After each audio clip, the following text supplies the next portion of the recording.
बिस्मिल्लाहिर्रहमानिर्रहीम। Class 9 chapter number 1 topic name theory and law principal. आज हमारा टॉपिक जो है वो है theory and law principal.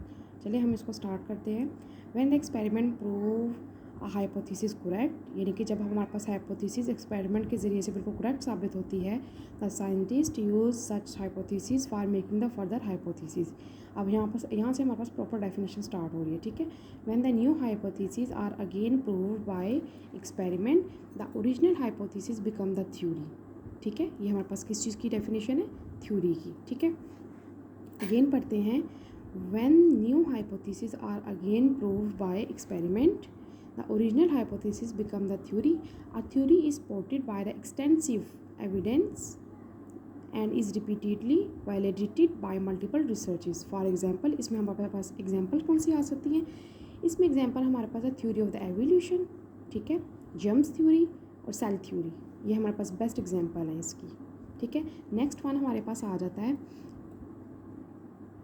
if the theory is proved again and again by the experiment, it become the law or the principle।